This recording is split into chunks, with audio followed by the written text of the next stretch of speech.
इस लेक्चर में हम रमन थर्मोमेट्री के बारे में पढ़ेंगे और ऑप्टिकल फाइबर को कैसे यूज किया जाता है रमन थर्मोमेट्री में, और रमन इफेक्ट क्या है इसको भी रिवाइज करेंगे। पहले पढ़ चुके हैं हम, और अभी रिसेंटली न्यूज़ में क्यों है। अभी रिसेंटली न्यूज़ में इसलिए है क्योंकि आईआईटी मद्रास से कुछ रिसर्चर्स ने ऐसी टेक्नोलॉजी डिमॉन्स्ट्रेट की है, ऐसी टेक्नोलॉजी बनाई है जिससे क्या है, जो पावर ट्रांसमिशन केबल होती है।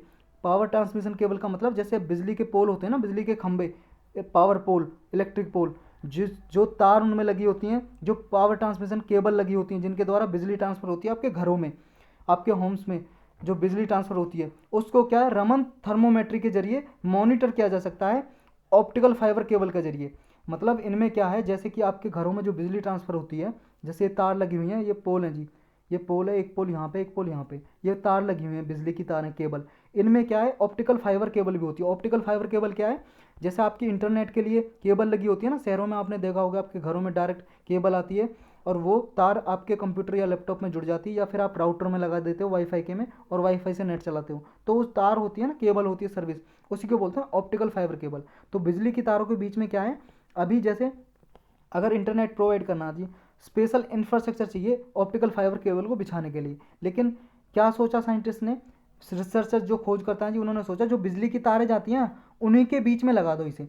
जैसे बिजली की तारें जा रही हैं ये पूरे, मतलब कहीं पे भी स्टीम में या फिर कहीं पे भी, तो क्या है, इनके बीच में ही जो बिजली की तार होगी, ये जी बिजली की तार है, इसके बीच में ही एक तार होगी ऑप्टिकल फाइबर केबल की, जिससे क्या इंटरनेट भी जा सकेगा, कहीं पे प्रोवाइड करना है तो इसी के बीच में लगा देते हैं। अब इसी से क्या है, इसी ऑप्टिकल फाइबर केबल को यूज करके रमन थर्मोमेट्री का यूज किया है, जिससे क्या है, पावर ट्रांसमिशन केबल का मॉनिटर किया जा सकेगा, क्या कि कहाँ से कहीं डैमेज तो नहीं हो गई है। मान लो कहीं से बिजली की तार टूट गई, ठीक है, और इसमें ऑप्टिकल फाइबर केबल लगी है, तो उसको मॉनिटर किया जा सकेगा। तो सारा प्रोसेस अभी जानेंगे हम। अभी तो किस लिए यूज़ हो रहा है, किस लिए न्यूज़ में, ये देख लिया हमने। तो ये ऑप्टिकल फाइबर है, उसको यूज करके हम ऑप्टिकल कम्युनिकेशन के जरिए इसको पावर केबल को मॉनिटर कर सकेंगे, क्योंकि पावर केबल में एम्बेडेड ऑलरेडी हैं, ये एम्बेडेड का मतलब लगी हुई हैं ऑप्टिकल फाइबर केबल, लगाई हुई हैं कहीं कहीं पे, जहाँ पे भी लगी हुई हैं वहाँ पे हम मॉनिटर कर सकेंगे। अब ये रमन थर्मोमेट्री है क्या, देखो जी, रमन थर्मोमेट्री क्या है, रमन स्कैटरिंग फिनोमिना उसको यूज करती है to determine the local temperature in micro electronic system. मतलब ये क्या है, टेम्परेचर का पता करती है रमन इफेक्ट से, रमन स्कैटरिंग होती है। इसको देखो आप, हमने जब रमन इफेक्ट समझाता था, ये डायग्राम तब भी देखा था। जैसे मान लो कोई भी मान लो ये सरफेस है, या यहाँ पे लिक्विड है, या कहीं पे भी एयर में हम कोई भी ट्रांसफ़र कर रहे हैं, कोई भी लाइट, ये लाइट है जी, कोई मोनोक्रोमेटिक लाइट है, मान लो कोई लाइट जा रही है और ये किसी लिक्विड से पास हो रही है। तो रमन जो थे जी, सीवी रमन, सर चंद्रशेखर रमन वेंकट रमन जो साइंटिस्ट थे जी, इन्होंने 1928 में ये फिनोमेना दिया जिसे बोला रमन इफेक्ट। इस इन्होंने क्या बोला कि अगर कोई लाइट जब जाएगी एक मीडियम से दूसरे मीडियम में जैसे ट्रांसफ़र होगी, तो मान लो कोई मीडियम आएगा ना इसके साइड में, मतलब कोई भी सरफेस आएगा, कोई ये लाइट क्या है, स्कैटर हो जाती है। स्कैटर का मतलब छितरा जाती है, मतलब दूसरी जगह डिस्ट्रीब्यूट हो जाती है। देखो ये डिफरेंट डिफरेंट डायरेक्शन में आपको देख रही है ना, डिस्ट्रीब्यूट होती दिखाई दे रही है, तो ये डिस्ट्रीब्यूट हो जाएगी डिफरेंट डिफरेंट डायरेक्शन में। तो यही बोला था रमन ने, सीवी रमन जी ने। तो ये देखो, और इसका कलर भी चेंज हो रहा है ना, कोई देखो ये जो जा रही है, ये लाइट है जो सीधी जा रही है, कुछ लाइट तो स्कैटर हो जाएगी, कुछ लाइट सीधी जाएगी। ये ऑरेंज कलर की लाइट है, जो सीधी पास होगी वो ऑरेंज कलर ही है, जो स्कैटर हो जाएगी, किसी का ग्रीन हो रहा है, किसी का ब्लू हो रहा है, तो चेंज हो रहा है। ये कैसे चेंज हो रहा है, आपने विबग्योर के बारे में पढ़ा है ना, विबग्योर, ये विबग्योर, मान लो कोई भी लाइट है, जैसे सूरज से लाइट आ रही है, सोलर से मतलब सन से लाइट आ रही है, वो उसके 7 कलर होते हैं जी, 7 कलर में कंस्टिट्यूट होती है। मतलब एक लाइट में 7 कलर होते हैं मेजर, कौन से, VIBGYOR, violet, indigo, blue, green, yellow, orange और रेड। इसका क्या जी, अगर वॉयलेट से हम रेड की तरफ जाते हैं तो क्या है, जो वेवलेंथ है, वेवलेंथ लाइट की वेवलेंथ की बात हो रही है जी, वो इंक्रीज हो जाती है और फ्रीक्वेंसी डिक्रीज हो जाती है। ये दोनों अपोजिट होते हैं, फ्रीक्वेंसी और वेवलेंथ के। अगर वेवलेंथ ज़्यादा है तो फ्रीक्वेंसी कम है, और वेवलेंथ कम है तो फ्रीक्वेंसी ज़्यादा है। और इधर की तरफ आएंगे तो इसकी फ्रीक्वेंसी ज़्यादा होगी वॉयलेट की, और वेवलेंथ सबसे कम होगी। तो आपने देखा होगा ना, जो रेड कलर की लाइट रेड सिग्नल पे क्यों लगाते हैं, जो रेड सिग्नल लगे होते हैं रोड पे, या ट्रेन जो पटरी बिछी होती है वहाँ पे रेड लाइट ही लगी होती है। क्यों, क्योंकि इसकी वेवलेंथ बहुत ज़्यादा होती है और फ्रिक्वेंसी कम, और ये स्कैटर्ड कम होती है, बहुत दूरी तक आप इसे देख सकते हो इसलिए। लेकिन अभी हम यहाँ क्या पढ़ रहे हैं, स्कैटर्ड रमन इफेक्ट पढ़ रहे हैं क्या। अब देखो जब ये रेड लाइट का जो वेवलेंथ जाता है जी, पहले आप वेवलेंथ तो समझो। वेवलेंथ मान लो जी कोई वेव है ऐसी। अब ये क्या है, इसे बोलते हैं क्रस्ट और इसे बोलते हैं ट्रफ, नीचे वाला पार्ट। और दो क्रस्ट के बीच की दूरी या दो ट्रफ के बीच की दूरी, ये जी वेव की लेंथ, मतलब वेव जो किरण है उसकी लंबाई, वेवलेंथ। अगर मान लो ये वेवलेंथ अभी ऐसी है और अभी मान लो ये वेवलेंथ ऐसी हो जाए थोड़ी, तो अभी क्या है, ये वेवलेंथ कम होगी ना इसकी और फ्रिक्वेंसी ज़्यादा होगी जी। मान लो 1 मिनट में ही इतना आ रही थी और दो ही वेवलेंथ आ रही थी यहाँ पे, दो नंबर ऑफ सर्कल जो आ रहे हैं, नंबर ऑफ टर्न आ रही हैं जी जो इसकी। लेकिन यहाँ पे देखो एक ही मिनट में बहुत सारे वेवलेंथ यहाँ पे हो गई जी इसकी। तो ये क्या है, फ्रिक्वेंसी बढ़ गई और वेवलेंथ कम हो गई। तो आप वेवलेंथ भी समझ गए और ये भी समझ गए। अब क्या है, जब मान लो लाइट क्या है, डिस्ट्रीब्यूट हो रही है जी, ये स्कैटर हो रही है, तो इसकी क्या है, जब इसकी वेवलेंथ चेंज हो जाएगी, मतलब जिस जो वेवलेंथ यहाँ पे थी लाइट की, ये स्कैटर्ड हो जाएगी जब किसी मीडियम से टकराएगी। समझे, जैसे मान लो हमने एयर में दी जी, यहाँ पे धूल के कुछ कण है, डस्ट, और जब डस्ट से टकराएगी तो ये इधर उधर छितरा जाएगी, स्कैटर हो जाएगी। लेकिन जो वेवलेंथ जो इसकी ये थी ना, जो सीधी पास कर जाएगी, उसकी वेवलेंथ तो चलो सेम है, उसी कलर की रहेगी। जब वेवलेंथ चेंज होगी ना, वेवलेंथ के साथ कलर भी तो चेंज होगा। देखो जी यहाँ जब वेवलेंथ है विबग्योर में, जैसे किसी ये विबग्योर है जो विबग्योर, इसमें क्या है कि वेवलेंथ के हिसाब से कलर है ना। अगर वेवलेंथ ज़्यादा होगी तो रेड कलर, और जैसे मान लो वेवलेंथ कम हो जाएगा तो ऑरेंज कलर, फिर और वेवलेंथ और कम हो जाएगी, जैसे ब्लू हो जाएगा, वॉयलेट हो जाएगा। तो वेवलेंथ, ये कलर वेवलेंथ पर डिफाइन करेगा ना। तो जैसे ही डिस्ट्रीब्यूट हो गई, स्कैटर हो गई, कलर भी चेंज हो जाएगा। अब इससे क्या है, जब ये डिस्ट्रीब्यूट हुई जी, इसका एंगल भी तो चेंज होगा, एंगल भी तो चेंज होगा। जो इस एंगल से क्या है, हम एंगल से हीट का पता लगा सकते हैं, टेम्परेचर का पता लगा सकते हैं, समझे। अब इसमें क्या देखो, जब when light scattered of an object, जब कोई भी लाइट स्कैटर्ड होती है, छितरा जाती है, तो उसके मॉलिक्यूल क्या है, टू बैंड्स ऑब्जर्व करते हैं हम। टू बैंड होते हैं, एक हायर फ्रिक्वेंसी का, एक लोअर फ्रिक्वेंसी का। जो हायर फ्रिक्वेंसी की लाइट होते हैं उसे बोलते हैं स्टॉक्स, और जो लोअर फ्रिक्वेंसी की होती है एंटी स्टॉक। फ्रिक्वेंसी हमने समझ लिया अभी क्या, number of turn per unit time, मतलब एक समय में मान लो 1 सेकंड में कितनी टर्न हो रही है जी वेवलेंथ की, ये होगी जी फ्रिक्वेंसी। अब ज़्यादा टर्न है तो फ्रिक्वेंसी ज़्यादा है एक टाइम में, अगर कम है, मान लो ये कम वेवलेंथ होगी जी, 1 मिनट में अभी सिर्फ ये दो ही वेवलेंथ जा रही हैं और अब यहाँ पे बहुत सारी थी, तो ये फ्रिक्वेंसी ज़्यादा, ये कम। तो क्या है, हायर फ्रिक्वेंसी होती है उसे बोलते हैं स्टॉक, और एंटी स्टॉक मतलब लोअर फ्रिक्वेंसी। अब इनसे क्या है जी, जो इंटेंसिटी होती है इन दोनों बैंड्स की, स्टॉक्स की और एंटी स्टॉक्स की, हायर फ्रिक्वेंसी और लोअर फ्रिक्वेंसी की, उनसे क्या है, हम टेम्परेचर का एस्टिमेट कर सकते हैं, पता लगा सकते हैं ऑब्जेक्ट का। जो स्कैटर्ड हुई है ना लाइट, उसका टेम्परेचर पता लगा सकते हैं। अब जो एंटी स्टॉक्स है, जो स्कैटरिंग हुई है जी लाइट की, इससे क्या है, किसी भी मटेरियल का टेम्परेचर पता लगा जा सकता है। और टेम्परेचर से क्या है, हम मेजर कर सकते हैं कहाँ पे टेम्परेचर ज़्यादा है। मान लो ट्रांसमिशन लाइट है जी, कोई पावर ट्रांसमीटर लाइन है, ये केबल जा रही है।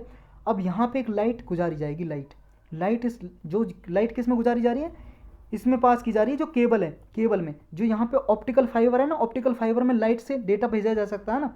जो आपके घरों में मान लो इंटरनेट लगा है, आप सिटी में रहते हो या कहीं पे भी इंटरनेट केबल लगी होती है आपके घरों में, तो क्या है, उसमें लाइट के थ्रू डेटा जाता है ना, इंटरनेट चलता है आपका। अब लाइट जैसे गुजरती है ना इसमें से, अब यहाँ पे देखा जाएगा कि कहाँ हीट का पता लगा लेगा। यहाँ पे कैसे लगाएगा, पूरा ऑप्टिकल फाइबर के बारे में पढ़ेंगे ना, तब देखेंगे अभी कैसे पूरा प्रोसेस। इससे क्या है, एनी करंट फ्लो करता है ना किसी कंडक्टर में। कंडक्टर का मतलब है जी, एक कंडक्टर होता है, एक नॉन कंडक्टर, मतलब जिसमें से बिजली पास हो सकती है। जैसे मान लो आयरन है, जैसे मान लो सिल्वर है, सिल्वर चांदी, या आपका एल्यूमिनियम है, उससे बिजली पास हो सकती है ना, करंट पास हो सकता है। लेकिन जैसे प्लास्टिक है, प्लास्टिक से नहीं हो सकता। तो कंडक्टर है ना, जैसे कंडक्टर से जो करंट फ्लो करता है, तो वो टेम्परेचर राइज हो जाता है, उसे बोलते हैं जूल जूल हीटिंग इफेक्ट। जैसे जूल हीटिंग इफेक्ट का मतलब, जूल हीटिंग का मतलब है जी, जैसे आपने घरों में देखा होगा बिजली की तारें होती हैं, वो गर्म हो जाती है ना, कभी टच करके मत देखना, वैसे गर्म हो जाती है। आपको बता दूं, जैसे आपने फ्रिज वगैरह तो देखा होगा, उसके पीछे से हीट निकलती होती है। वो छोड़ो सब, फ़ोन तो सबके पास होगा ना, मोबाइल, मोबाइल देखा होगा, बहुत समय तक चलता रहता है, चार्जिंग में से निकालते हो, वो हीट हो जाता है, मतलब थोड़ा गर्म हो जाता है ना वो। तो ये जूल हीटिंग इफेक्ट। किसी करंट पास करते हैं किसी केबल से, तो वो क्या है, पावर केबल क्या है, हीट हो जाती है थोड़ी, मतलब गर्म हो जाती है, वो थोड़ी वार्म हो जाती है। उसी को जूल हीटिंग बोलते हैं, या रजिस्टिव हीटिंग या ओमिंग हीटिंग बोलते हैं। ये डिस्क्राइब करता है प्रोसेस को where the energy of electric current is converted into heat. Electric current की जो एनर्जी है वो हीट में कन्वर्ट हो जाती है, किसके through, through the resistance, it flows through the resistance. अब ये ऑप्टिकल फाइबर केबल क्या है जी, इसे समझते हैं। ये देखो जी, ये है जिसकी बात कर रहे थे बार बार हम, केबल की। ये केबल देखा होगा आपके घरों में लगी होती है ना, ये यहाँ पे ब्लू कलर की दिखाई है, लेकिन अधिकतर आपके घरों में ब्लैक कलर की होती है। इस पर प्लास्टिक की कोटिंग होती है, ये ऊपर प्लास्टिक की कोटिंग है, और इसके अंदर क्या है, इसे बोलते हैं क्लैडिंग। क्लैडिंग, ये रेयर मीडियम का होता है, रेयर मीडियम मतलब कम, इसका जो रिफ्रैक्टिव इंडेक्स होता है वो कम होता है। और ये बीच में होता है जी कोर, इससे लाइट रे, देखो ये लाइट निकलती दिखाई दे रही है ना, ये लाइट पास की जाती है इससे, तो ये होता है कोर, ये होता है डेंसर मीडियम का। अब इसके बारे में समझते हैं ये कैसे काम करती है। देखो, temperature measurement of wire is performed is not just one location but in the distributed manner using A optical fibre. इस ऑप्टिकल फाइबर का यूज करके, जैसे बिजली की तारें जा रही हैं उनके बीच में ये ऑप्टिकल फाइबर केबल लगी हुई है, इसका यूज करके किसी भी लोकेशन पे हम क्या टेम्परेचर का मेजरमेंट कर सकते हैं, समझे। और ये ऑप्टिकल फाइबर क्या है, किसके थ्रू कर सकते हैं, बैक स्कैटर्ड रेडिएशन के थ्रू, बैक स्कैटर्ड रेडिएशन का थ्रू। इसका क्या मतलब है जी, बैक स्कैटर्ड का मतलब है जी, देखो यहाँ पे ऑप्टिकल फाइबर जो यूज होती है ना, ये हाई क्वालिटी की होती है, जिसमें कंपोजिट ग्लास और क्वार्ट्ज फाइबर लगे होते हैं। इसमें क्या है जी, जैसे ये फाइबर केबल है, इसमें लाइट गुजारते हैं, लाइट, और ये जहाँ पे भी डैमेज होगा ना, मान लो यहाँ से तार टूट गया, यहाँ पे तो है ही नहीं ना, अब लाइट कैसे जाएगी, अब कैसे जाएगी भाई साहब, हम तो ऑप्टिकल फाइबर से डेटा भेज रहे थे, अब यहाँ पे डैमेज हो गई, यहाँ से आगे डैमेज है, तार है ही नहीं, समझ रहे हो, केबल है ही नहीं, तो ये क्या होगा, बैक आ जाएगी लाइट, बैक आ जाएगी, वापस आ जाएगी, इसे बोलते हैं बैक स्कैटर्ड, वापस आ जाएगी यहाँ पर, इससे पता लग जाएगा कि हाँ कितनी दूरी पे जा रही है। देखो जी, आपने बचपन में मैथ में पढ़ा होगा ना 10th क्लास, तो speed is equal to distance upon time होता है, चाल बराबर दूरी बटे समय, डिस्टेंस अपॉन टाइम।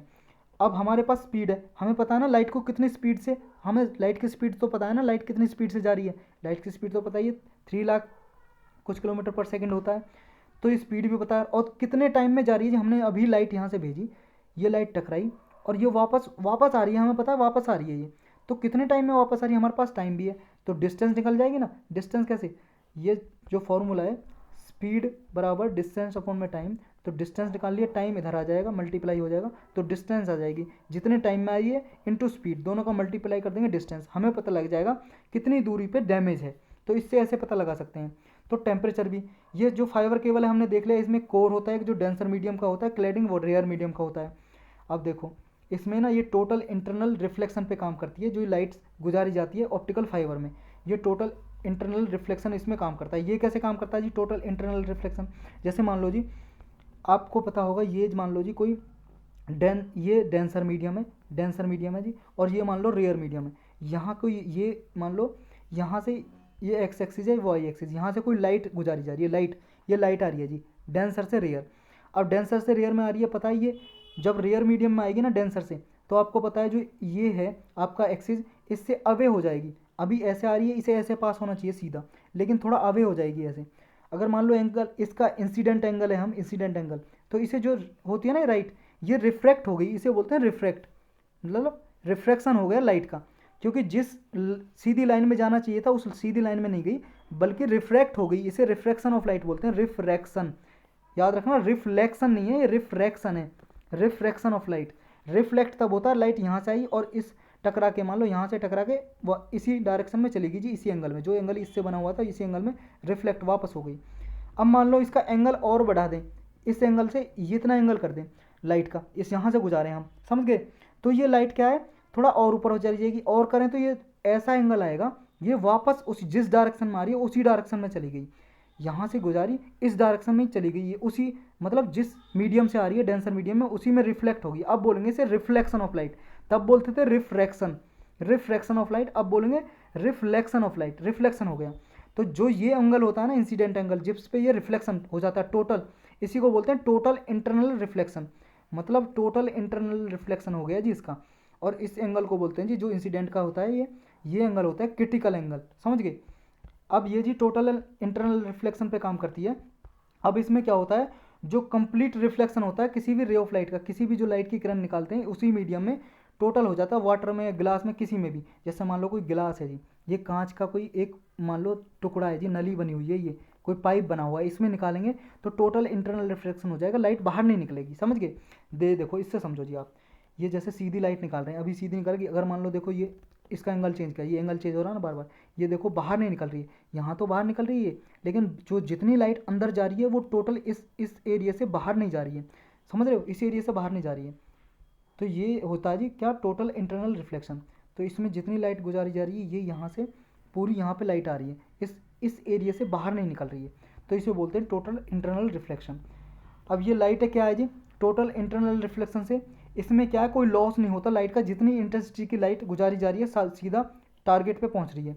और इससे जैसे ही मान लो अब जब लाइट गुजारते हैं, जहाँ पे भी डैमेज होगा वो लाइट वापस आ जाएगी, बैक स्कैटर्ड हो जाएगी। और इससे क्या है, डिस्टेंस पता लगा सकते हैं हम, कितनी डिस्टेंस पे कितनी दूरी पे डैमेज हुआ है। तो इससे हम देखो कितना अच्छा प्रोसेस है ना, हम बिजली की तारों को पता लगा सकते हैं, इसमें ऑप्टिकल फाइबर है। हम जैसे मान लो तूफान आया, साइक्लोन आ गया, अर्थक्वेक आया, बिजली के खंभे गिर गए, तो उस पर पता लगा सकेंगे कि हम जैसे जहाँ तक मान लो सही है, हम यहाँ से जो मान लो यहाँ पे स्टेशन बना हुआ है, पावर स्टेशन, यहाँ से लाइट गुजारेंगे, देखेंगे कहाँ तक लाइट जा रही है और वापस आ रही है। इससे डिस्टेंस पता लग जाएगी कि कितनी दूरी पे डैमेज है। वहाँ पे हम कर्मचारी भेज देंगे, भाई साहब इतनी दूरी पे आप जाओ, वहाँ पे खंभे गिरे हुए हैं, पोल, वहाँ पे आप लगा के आओ। तो इसलिए यूज हो सकेगा, ठीक है इसका। अब जो बैक स्कैटरिंग है या बैक स्कैटर, ये क्या है, रिफ्लेक्शन ऑफ वेव्स, वेव का रिफ्लेक्शन ये, या पार्टिकल्स का या सिग्नल्स का back to the direction they come from, जिस डायरेक्शन में आ रहे हैं उस डायरेक्शन में बैक आ जाना।